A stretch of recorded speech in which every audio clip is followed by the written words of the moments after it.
Welcome, everyone, to the Leadership in Quarters podcast, the interview series where leaders come to share their perspectives on different leadership topics. I'm Josh Seldin, and today's guest is Radhika Dutt.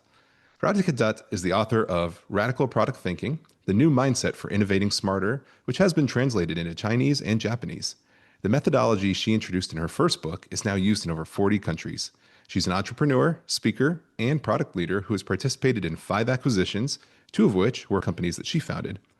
She is currently an advisor on product thinking to the Monetary Authority of Singapore, which is Singapore's central bank and financial regulator, and does consulting and training for organizations ranging from high-tech startups to multinationals on building radical products that create a fundamental change. Radhika has built products in a wide range of industries, including broadcast, media, and entertainment, telecom, advertising technology, government, consumer apps, robotics, and even wine. She graduated from MIT with a BS and master's in electrical engineering and speaks 9 languages. So welcome. Thanks, Josh. I'm excited to be here. I'm excited to have you. I'm excited for our conversation.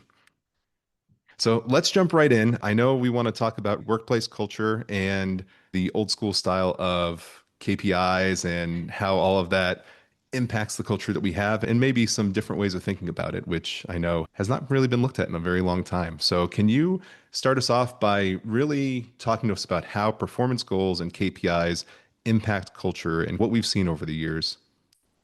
Yeah. So one thing I've found after a lot of research, because at first, by the way, I thought maybe it's just me that's seeing these issues with goals and KPIs and targets. But it turns out it actually is shown in research that there are really negative side effects from goal setting and from setting targets. So let's talk about what happens and what I've observed. And I'll share maybe an example of a company that I was working at in my early 20s. Perfect. At the time, I was working at Avid Technology, which is a brand name in the movie business because they make video editors used by practically every movie studio out there. And at the time, we were dominating the market. And if you looked at our sales numbers, the sales numbers were looking fantastic. We were hitting and exceeding targets, revenue, and quarter after quarter. But if you just dug into the numbers a little bit, here's what you would have found: that our low end was getting eroded by Apple and Adobe. The mid tier was also getting eroded. And the way we were hitting those targets is by going further and further up into the high end.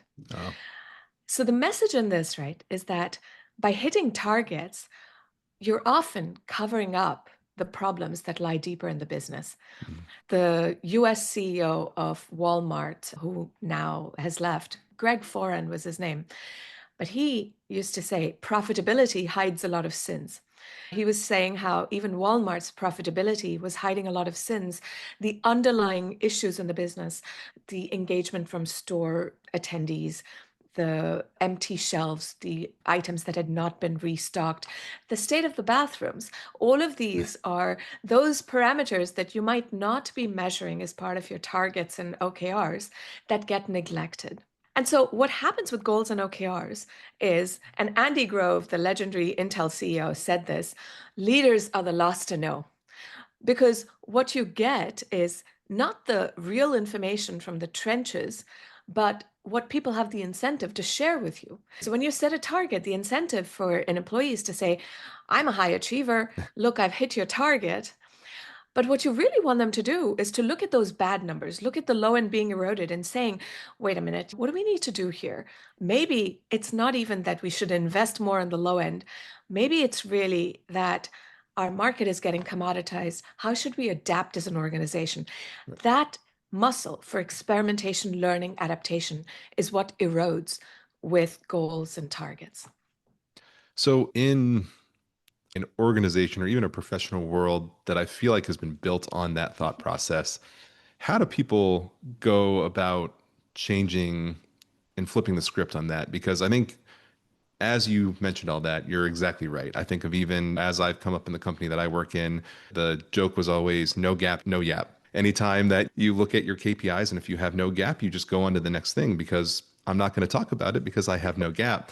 And it doesn't incentivize you to look at anything else. And so as you think of continuous improvement in any sense, you have no incentive to do that. And as you said, your teams and everybody else and all the people in the trenches who know exactly what's going on and would love to tell you, but there's no reason to do that, They don't. And so, how do you change a mindset like that? Oh my gosh. First of all, I'm going to quote you in the book. No Oh. gap, no yap. I love this.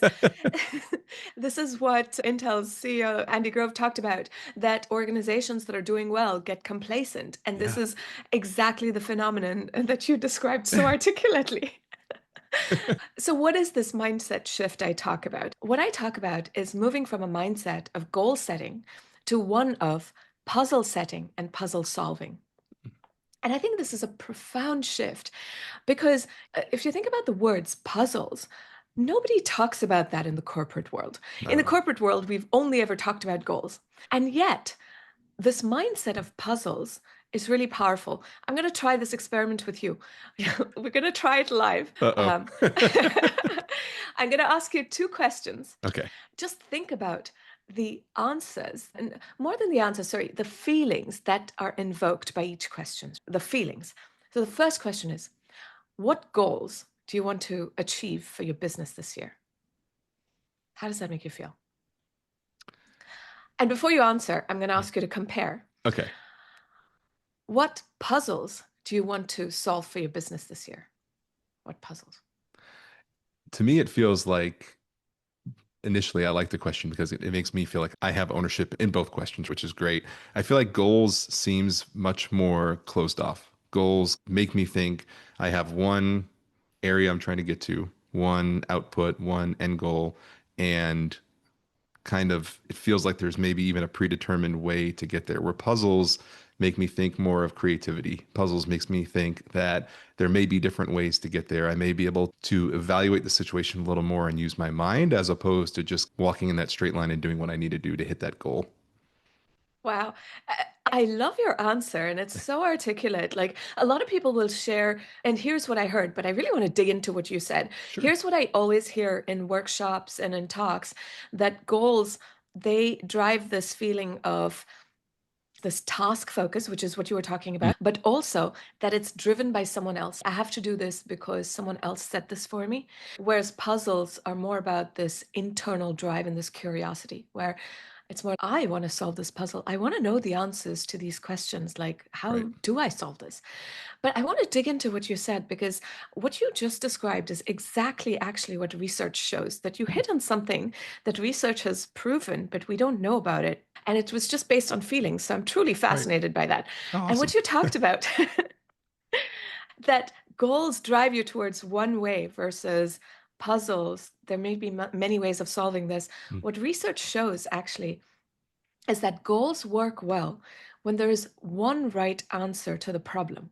So, for example, if you're doing crunches at the gym or lifting weights, if you are stuffing envelopes for a campaign, if it's repetitive tasks, goals are a fantastic way of accomplishing that because there's one right way of doing it. On the other hand, if you look at things that are more akin to puzzles, where there's no obvious right answer, which is what every business strategy is. Actually, research shows that asking someone to do their best works better than setting a goal or a target. And so if you look back at, wait, why goal setting? How did we come up with this then? The answer lies in Peter Drucker's work in the 1940s. That was the revolutionizing work in management that got us so entrenched in goals. And so, if you look back at history and what was Peter Drucker solving, the answer to that was that he was working with General Motors at the time on an assembly line problem where workers were unionized and he wanted to drive better performance. And so the answer to that was I set goals, and there is one right way to install tires. So I Right. know how well you're performing. If you did 45, you're doing well. If you did 40, I could get you to do better, right? Mm. And now we take that same mindset and we apply it to Boeing, where everything that can be automated has been automated. That was Right. not the case in 1940s. And now you see what happens when you apply it in such environments where it's about skilled labor building airplanes, and now you have planes parts flying off. It doesn't work in complex settings. And so the puzzle setting and puzzle solving mindset is what works. And what I talk about is how to build that mindset so that it doesn't scare leaders with this idea that I'm sending my teams off to the playground, come back when you're done playing, guys. It's not like that. It's very rigorous and actually drives better results. And it sounds, obviously, we'll dive in more there, but it sounds as you're talking, it made me think of two things. One is more so of the obvious, where it's silly to think of and reflect on the fact that we're using a system from the 1940s and the environment has changed and the system has not. And I feel as you think about improvement through the years, through the decades, as things have changed, the systems have changed with it to support the way the world is today. And yet this is not, which is very funny to think about. The other thing it made me think of more so on the thought process of puzzles and allowing your team to really go out and do that is the trust the leader must have in their team. Because as you said, the studies show, and I talked to somebody else in the past about value drivers and how with goals, it seems like you're following the value drivers of the person who's setting the goal for you. And there is only that one way.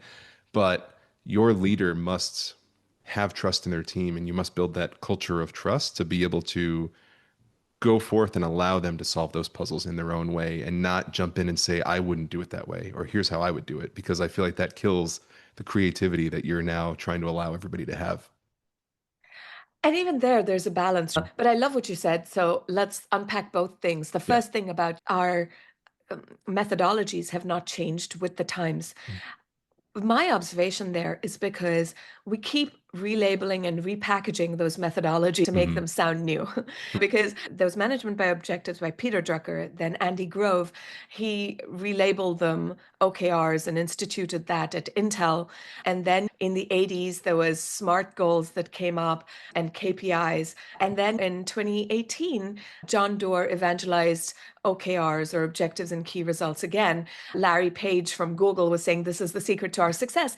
And so with all of this, it all sounds, oh yeah, these are new ways of doing things. But if you look at everything, it's exactly the same, just relabeled and repackaged to sound innovative. And the next point that you made was just the leadership trust that is required to be able to use these approaches. I'll share my learning with you as I've instituted these approaches in organizations and seen the results. My first learning was when I was starting out about 2 years ago, I had talked to leaders to say, look, here are the side effects of goals and OKRs, don't use them. And that didn't work well. Because the fear was exactly what you were saying, which is two pieces of fear. One is OKRs and goal setting. This is the only way I've ever known how to drive Right. progress. Now you're asking me to abandon that. But two, it was the fear that does my team have the competency to be able to solve puzzles and how much control will I have? Mhm. So letting go of goals and OKRs felt like I'm losing control.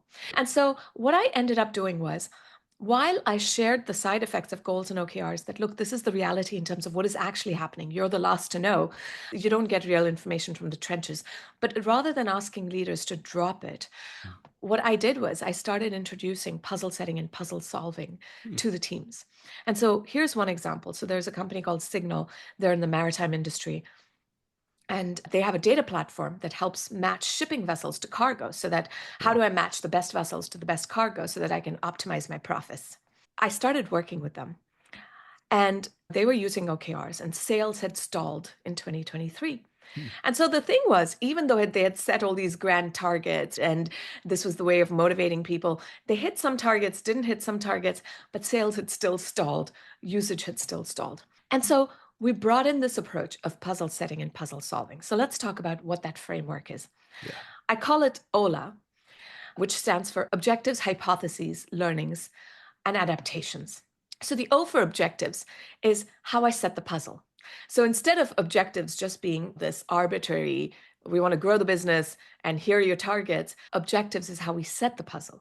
And in this case, the objective and the puzzle that we set was we looked at the platform and we said, why has usage stalled? What's going on? And the problem statement or the observation was only tech savvy people who were brokers in the maritime industry were using the product.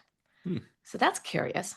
Yeah. Why is it that only tech savvy brokers are using it? So that was some open questions that we genuinely didn't know answers to. So we listed some open questions. Why are they the only ones using it? What is it that the other people, like how do they work, the other people in the maritime industry that we want to expand to? How do they think and how do they operate today in their work? Like clearly there must be something different from these tech savvy brokers. So what is this difference that we don't yet understand? And so the summary of this puzzle, or the objective, is how do we solve this puzzle to figure out how we can grow and expand our user base? So that was the puzzle. Now that we had to go dig into some of these open questions, by the way, there was a lot of resistance to that. I'm shocked. So this is because this is a huge mindset shift from goal setting, because you ask these open questions like, why aren't these other people using it? Or the very basic question, how do these other people in the industry, how do they think? How do they work?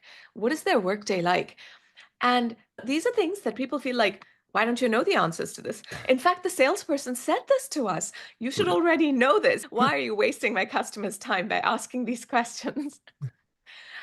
But we persisted.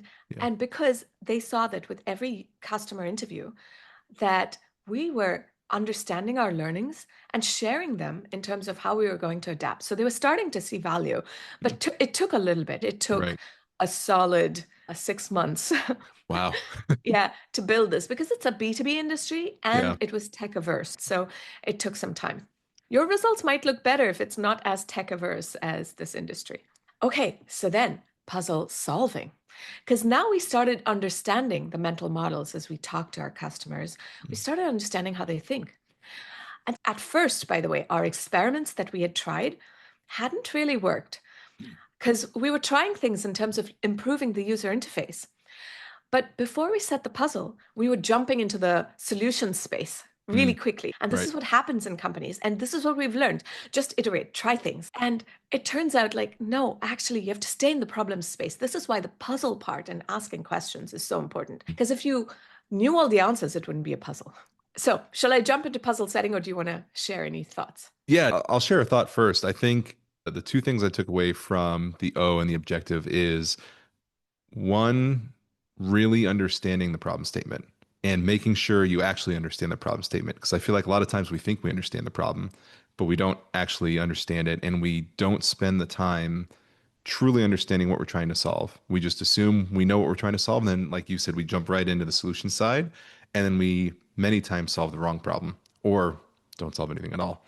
And the other thing that partners with that I believe you mentioned is keeping it open-ended, having an open problem statement. A lot of times you talk about open-ended and closed questions. The same thing happens with our problems. And a lot of times we get the wrong problem statement and then have it so closed off that there really isn't any way to expand and find the right answer aside from the answer we're assuming, which then we let the problem statement lead us to where we need to go instead of truly being open and trying to understand what we're trying to solve.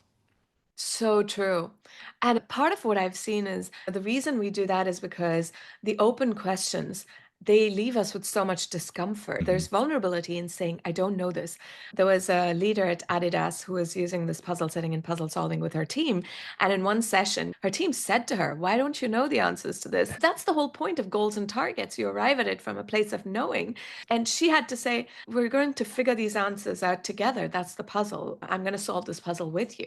So that's a really important point. And so let's now talk about puzzle solving and how do you go about solving this? Now that we had understood it better and we weren't just focusing on small UI improvements, which there were some basic things that, we could focus on in terms of UI improvements, but it wasn't going to dramatically increase or expand our market. And so in terms of puzzle solving, we ask 3 questions. And this is where hypotheses, learnings, adaptations of the OHLA framework come in. So the first question is, how well did it work? And this is where you try out a hypothesis because now you truly understand the problem. So how well did it work? What we've thought was, now that we understand these tech-averse users, we even understood their workflow, we understand how they go about their day, solid. Okay, so our hypothesis was, how about we automate a few of these steps for them so that we help you figure out what vessels would match this cargo, and we automate for you calculating everything. We'll just give you all the answers so that, you're done much faster. Sounds reasonable. Yeah. And we wouldn't have known this from any of our user interviews. So what we tried was a prototype where we showed them all of this automated. So how well did that work? That's the first question. It did not fly at Really? all. Did not fly. So here's the next question. What did we learn from this? Why didn't it fly? What was happening? It turns out that everything was so accurate and our platform was automating so much, it felt like magic. And for these tech averse users, they do not like magic. They feel, wait a minute, where'd you get those numbers from? I'm not trusting this. I need to know, how did you get to those numbers? Did you use data from here or here? Like, Right. without knowing that, I can't trust this. And so rather than digging in, they would just say, no, not valid. You guys are just shooting out a bunch of random numbers. So we could not create trust by creating automation. Now we had answers to how well did it work? What did we learn? Now the third question. If I gave you a magic wand, what would you try next? This is the adaptation. What would you ask for next with a magic wand? And what we realized was it wasn't just a matter of optimizing the automation, it was a matter of changing our thinking. Rather than giving them a feeling that this is all automated and magic, we had to give them control at every step. Mm. Give them control where they are deciding step by step and they decide, are you getting data from this or here? We can pre-fill everything, but by guiding them, they're not going to be scared by the magic. And so Mm. this is how we solved the puzzle. And what I'll tell you is, this wasn't the only place. We applied this way of thinking across the platform. And sales, if you remember, had stalled in 2023. Yep. They doubled in 2024, again doubled in 2025. And we used this also to improve the product for current customers. And we've reduced churn from 26% to 4%. Wow, that's amazing. It was much better results than we had ever gotten with goals and targets. And what was fascinating for me was that this was also visible to the CEO. The CEO had been the one who had brought in OKRs. Mm. And what he observed was OLA is like having ears on the ground. It makes measurement actionable, whereas OKRs, it's like a view in the rear view mirror. And that brings you to what you asked about at the beginning, which was how does this give you control? Because as a leader, where is your sense of control? And this is where what this leader was really sharing was that it helps you anticipate what's coming. Mm. And it does give you control. Because when you have your team present this information to you in those three questions, how well did it work? What have you learned? What will you try next? This is where I get a true sense of how well are you solving the puzzle? Because when you tell me, what have you learned? If my team is just giving me numbers that feel shallow, I can get that by asking a couple of other questions. It really comes out. When I ask, what will you try next? The adaptations give me a sense of how well have you thought through what will you try next? And I can course correct for all of this. So you have both the right, honest information and the ability to course correct. All you have to do, as you were saying, in terms of not killing the psychological safety, is welcome the good and the bad. Don't shoot the messenger. And I think that is so important in this process as I'm hearing it too. It's the psychological safety aspect and the learning aspect and encouraging it because I feel like with KPIs and OKRs and everything, you have a goal and you either met it or you didn't, and it's good or bad. And we don't allow our teams to celebrate the failures. And when you have an environment that you don't celebrate the failures, you kill that learning portion. A lot of times you kill the hypothesis portion because nobody wants to go out on a limb with a hypothesis that probably is not normal. And having this open dialogue where it seems like the leader's control is in the guidance and asking questions to make sure that they're aware of where everything's going, but you're leaving the freedom up to the team to do what they think, to create those hypotheses, to learn what they have, and then maybe the questions help them figure out how they adjust and adapt. But this process seems so much more freeing where you're able to fail. You're able to have a hypothesis that will not work out. And as the leader, then you ensure that we do have some learning from it so we can then figure out how we go and adapt. Yeah. Oh, I love what you said. So much to unpack here. But two main things. Like one, you talked about failure and being okay with that. And the second piece was the freedom. Both I want to unpack. Sure. In terms of failure, we hear so often all these mantras like fail fast, learn fast.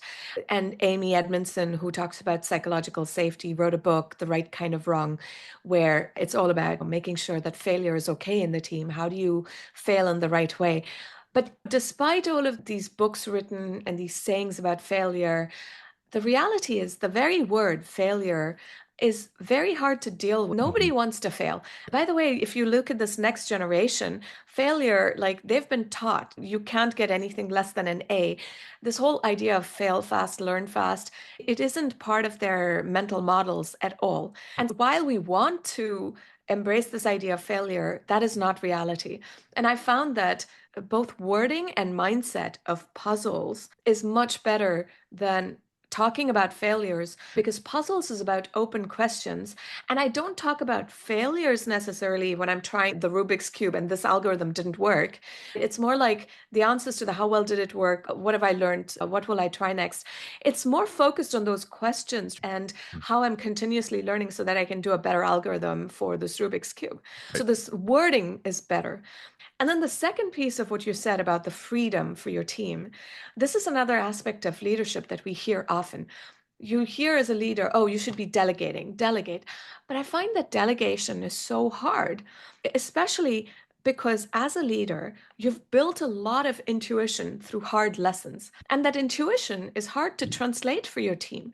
And so you just have a gut sense for, even if you're looking at learnings, what you've learned or what you should try next, sometimes you have a gut sense that it's hard to tell the team. And so what happens is when you're delegating to your team, you have different people with different levels of skills, knowledge, and experience. Yep. And they need different levels of delegation from you. And one thing as a leader is that it's hard to tell how much can I delegate? And until now, we've not had that scaffolding to figure out an answer to how much can I delegate. And this scaffolding of puzzle setting and puzzle solving gives you that ability to know, how do I work better with this person or this team? So, for example, someone who is rather new, or they have the experience, but they're new to the organization. In terms of skills, knowledge, and experience, as they're solving this puzzle you've given them, I know how much handholding I have to give them. And someone who has been in the organization for a while is really competent. I see their answers to how well is it working? What have I learned? What will I try next? And I have so much confidence. I'm like, great, good luck, Godspeed, come back when you're done with this. Tell me when I can support you when you have problems. Keep me posted along the way. I have very different ways of dealing with these two scenarios. Right. This gives you the accurate information to know what does my team need from me, and then develop performance as opposed to just quantifying performance like you're a 5, Josh, and this other person here is a 3. That just makes me defensive. If someone is a 3 and you want to tell them you need to do this better, it's like, okay, but you're misinterpreting this and that. There's this defensiveness, whereas this is more about performance development. I love that. And like you said, it allows you to develop and coach people differently, knowing that we have diversity. It could be diversity in ethnicity, or it could just be diversity in experience and time in work and things that they've lived through. And because of that, it helps build the strength of your team, but it makes you have to manage the way that you do at your core, but differently depending on who you're working with. Yeah, and specifically diversity in terms of the whole spectrum of knowledge, skills, and experience. And this is really what the way I got this example was actually from a podcaster who used to be in the military. And he was giving me the parallel in military where you want to harness the performance from every person in your team. And the way you do that is by getting a good sense of their knowledge, skills, and experience and giving the scaffolding necessary. That's great. Before we wrap up, do you have anything else that you'd like to share with all the listeners? I'm working on my next book on why goals and OKRs don't work and how we can drive better results by shifting to this mental model of puzzle setting and puzzle solving using this OHLA framework. And for our listeners, they can download the free OHLA toolkit. And as you use this, you're welcome to reach out to me and share with me your experiences with this. And it might just make it into the book as a case study. So feel free to reach out to me on LinkedIn as well. And I can share links to both of those for our show notes afterwards. Perfect. That'd be great. That sounds exciting. I'll make sure everybody who's listening has all of your links, whether it's LinkedIn, email, whatever you want to share. I'll have that in all the postings. I'll have it in the description area of the episode. So everybody has access to all the links and can get a hold of you. And everybody can like, follow, and subscribe to the podcast on all the platforms that we have, Apple, Amazon, Pandora, all of them there, including the YouTube page here at Leading Quarters. It's my Instagram at Leading Quarters. I'll have the links there as well. And then if you have any questions and you want to email me with any ideas that you have for future episodes or any questions that you'd like me to pass on to Radhika, you can email me at leadingquarters@gmail.com. But I just want to say truly thank you for everything. You've given me a new perspective on things. I'm definitely one of those people that in 15 years in the professional manufacturing world, KPIs have been beaten into my head day after day. And so I love the thought process of puzzle setting and puzzle solving as opposed to just the KPI and goal setting. So I truly appreciate what you brought today. Oh, thank you so much. This has been such a wonderful and insightful conversation. I really enjoyed your questions. And what you said even leaves me with something, this final thought to share, which Yeah. is that we can apply this even as individual contributors, even if you feel like you don't have the ability to change mindset across the entire organization. Thinking about the problems in front of you as puzzles is a way of making work feel less soul sucking and just more fun. And solve puzzles for yourself. But thank you for that insight again. No problem. I love it. So everybody, Radhika Dutt, let's make sure we make work not soul sucking and a more positive experience. Let's end on that. I love that quote. So thank you so much.